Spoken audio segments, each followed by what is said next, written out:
Assalamualaikum warahmatullahi wabarakatuh. Bismillah, alhamdulillah. Assalatu wassalamu ala rasulillah wa ala alihi wa sahbihi wa mawalah.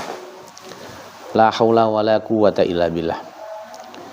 Rabbi syrah li sadri wa yassir li amri wahlul 'uqdatam min lisani yafqahu qawli, amma ba'du. Bapak Ibu, saudara-saudara, para pemirsa yang dirahmati Allah. Pada kesempatan ini ada hal yang sangat penting untuk saya sampaikan. Kita semua kepingin agar anak-anak kita menjadi anak-anak yang soleh dan solihah.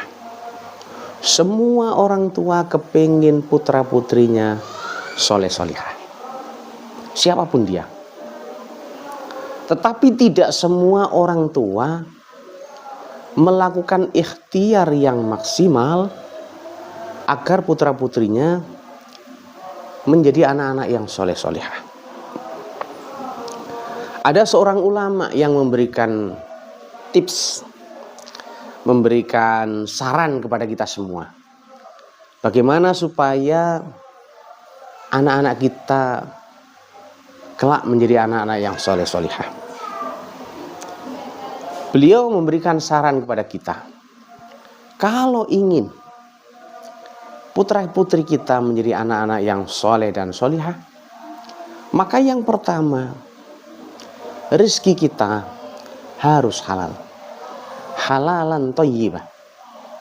Ya. Al halalu bayyinun wal haramu bayyinun, wa bainahuma mustabihatun la ya'lamuna katsirun minan nas.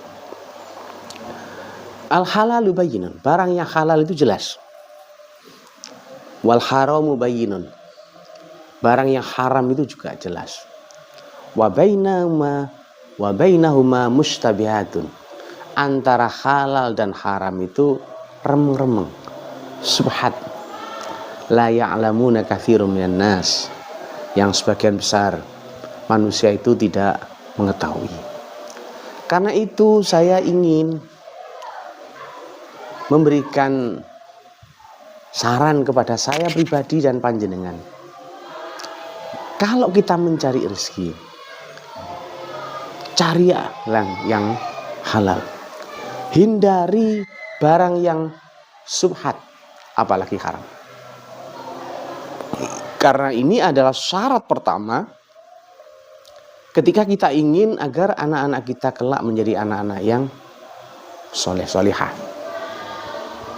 Memang tidak mudah, tapi harus kita coba, ya, dan selalu kita coba dari waktu ke waktu.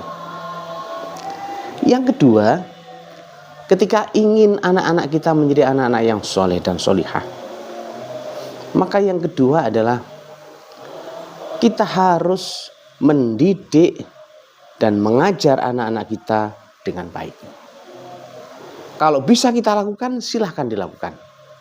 Tapi kalau tidak bisa kita lakukan sendiri, maka anak-anak kita titipkan kepada seseorang atau kepada lembaga pendidikan yang bisa dipertanggungjawabkan urusan dunia dan akhiratnya.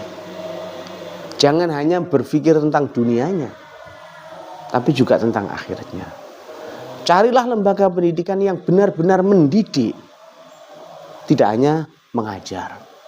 Tidak hanya memberikan seperangkat ilmu pengetahuan, tapi juga bertanggung jawab terhadap pembentukan karakter, tentang akhlak, tentang moral, tentang sopan santun, dan lain sebagainya. Ini langkah kedua yang sangat penting untuk kita lakukan.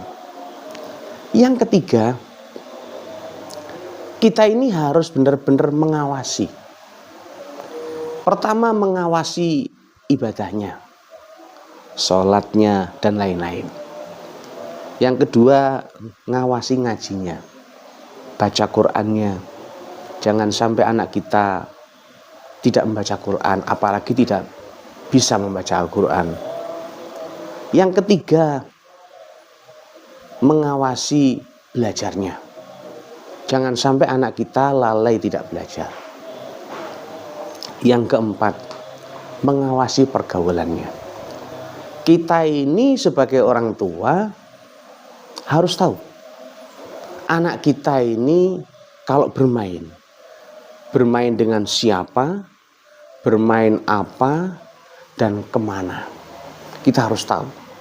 Jangan sampai kita sebagai orang tua tidak mengetahui keberadaan anak kita ketika sedang bermain dengan teman-temannya.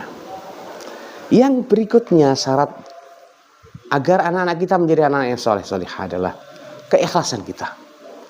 Pertama, ikhlas membiayai. Ketika kita menitipkan putra-putri kita pada sebuah lembaga pendidikan yang di situ ada konotasi keuangan, kita harus ikhlas. Kalau mampu bayar, bayar. Kalau tidak mampu, silakan minta dispensasi. Yang kedua, ikhlas. Kalau istilah coro Jawa gitu, pasrah bongkoan. Sopo jari guru nih, apa jari kiai ini, ya. Artinya dikasih apapun, bahkan anak kita dihukum kayak apapun oleh guru, oleh ustadz, oleh bunyai, oleh kiainya, ya sudah, kita pasrah. Kita yakin bahwa itu adalah yang terbaik. Jangan sampai kita menuntut kepada orang yang mengajar dan mendidik anak-anak kita. Termasuk ikhlas dalam bayarnya. Dan yang terakhir, kita harus mendoakan anak-anak kita. Setiap selesai sholat 5 waktu, salah satu kewajiban orang tua adalah mendoakan anak-anaknya. Mudah-mudahan anak-anak kita semuanya menjadi anak-anak yang soleh-solehah. Terima kasih. Mohon maaf. Assalamualaikum warahmatullahi wabarakatuh.